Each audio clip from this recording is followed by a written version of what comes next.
His Excellency, the Honourable Stephen, Australian Minister for International Development in the Pacific, the Australian High Commissioner to Fiji, senior staff of the Australian High Commission, representatives of the Fiji Muslim League, civil society organisations, invited and distinguished guests, and of course our forever generous media partners.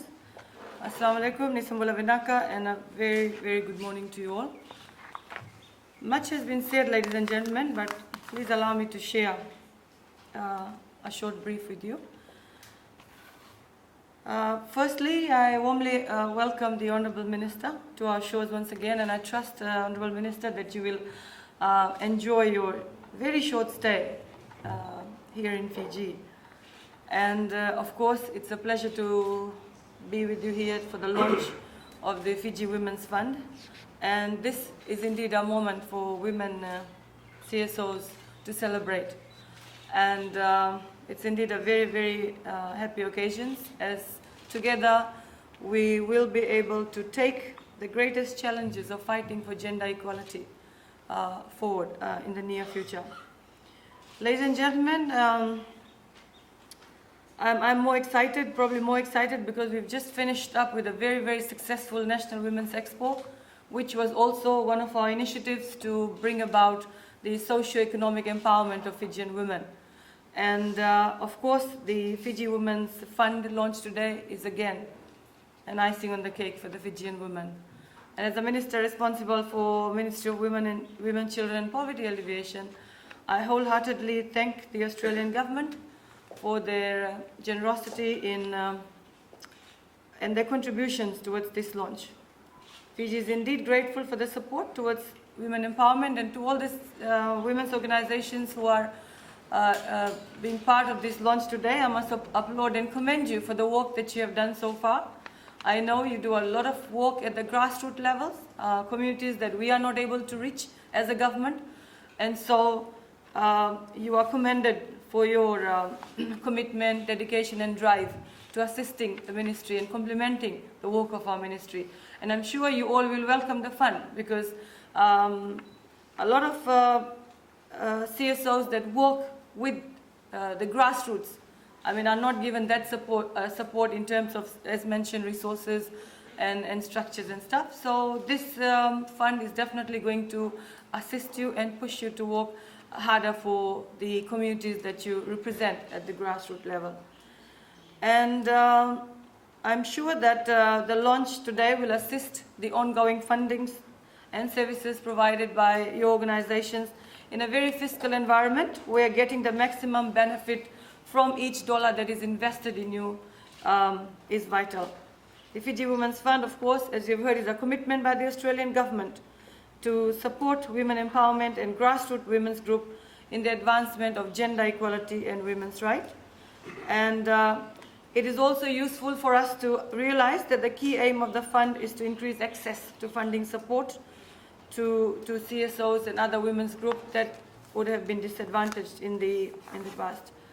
Honourable Minister, I would like once again to commend the Australian government for committing up to $320 million over 10 years in the 14 Pacific Islands Forum member countries since 2012.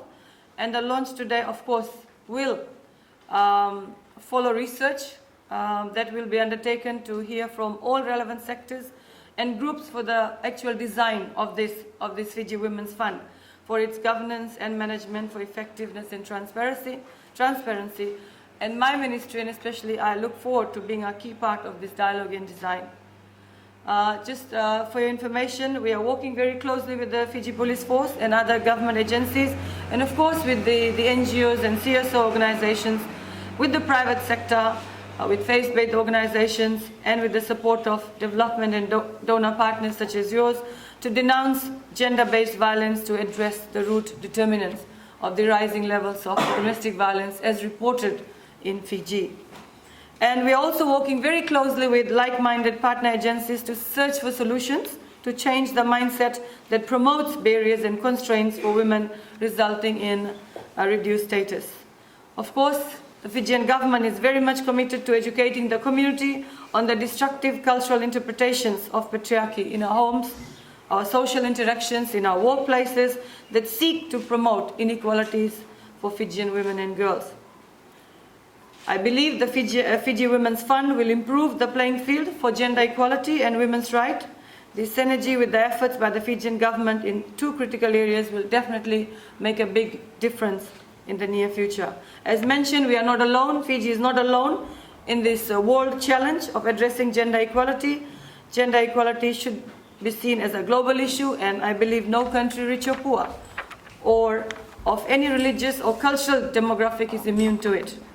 Our countries may be different, but the causes are the same. The challenges that we globally agreed remain and is being strategically addressed through the work of the Ministry in partnership with our partners. Ladies and gentlemen, the story of helping a starving man by giving him a fishing line instead of fish comes to our mind. And that is what we are trying to promote through this socio-economic empowerment of women through various organizations, through various income-generating projects.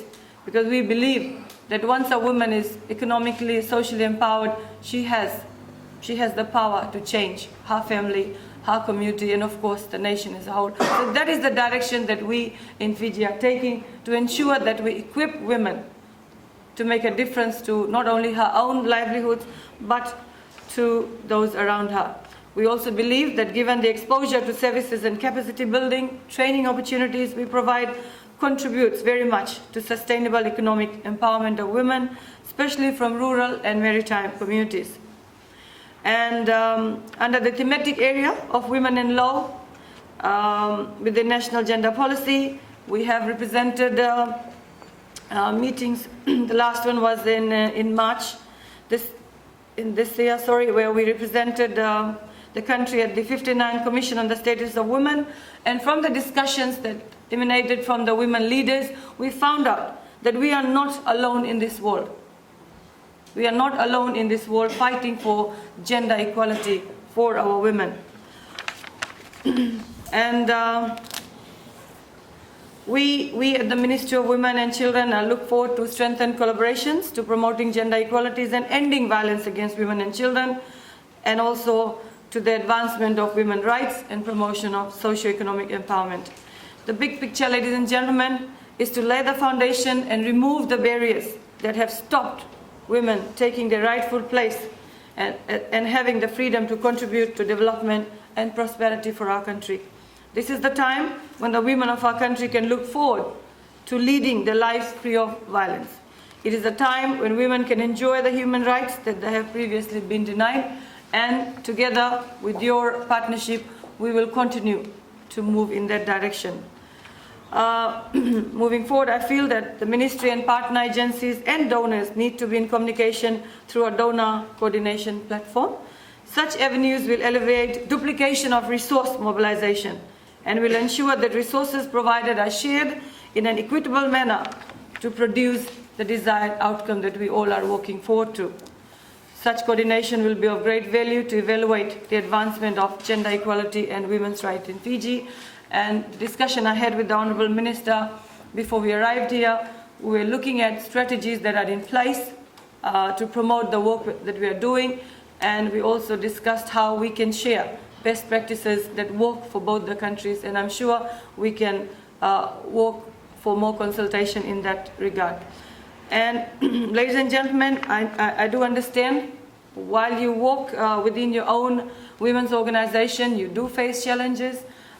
You do have obstacles and barriers that sort of do not allow you to promote the work that you're doing. And the fund that is the Fiji Women's Fund, the initiative that is going to be launched today is a great way. It's going to be of great assistance in promoting your work. And as a ministry responsible for looking at women affairs, we welcome this fund, and we definitely look forward to working with all of you and see how best we all can pool our resources and work together for the betterment of our women and girls, and try to create a new Fiji that our women and girls deserve. So on these words, Honourable Minister, thank you very much. Your Excellency, thank you very much for this initiative. And I'm sure this is going to take us a long, long way forward in the near future for advancing women's rights And probably while we do that, we should be able to tackle some of the various challenges we have in terms of increased levels of domestic violence, sexual harassment, child abuse. All these are linked up. And we say if we are able to curtail domestic violence within our homes, I'm sure we should be able to tackle this problem.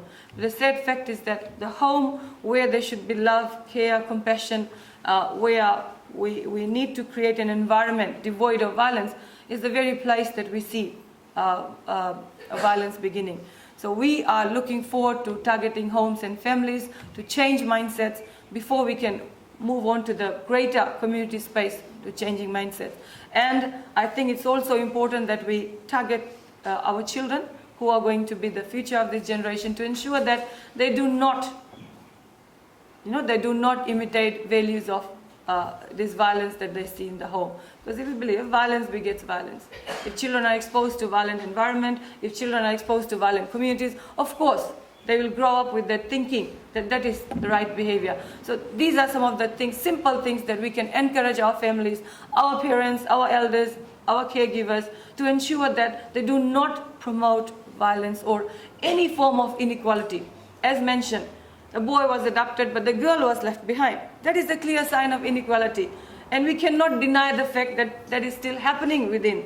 So even in our homes, let us not give privilege to boys and the girls are left behind. So at the home front, we need to promote these things. So when these children grow up, they grow up with this behavior that the gender inequality should not exist. And hopefully through these simple things, through more awareness programs, with more campaigns, more meetings with the grassroots level communities, and through your work, we should be able to support this cause. So on this word, with these words, thank you very much, and Honourable Minister, thank you very much. We're indeed grateful, and ladies and gentlemen, thank you again for the wonderful work that you are doing, and let's keep up the pace and take the women forward.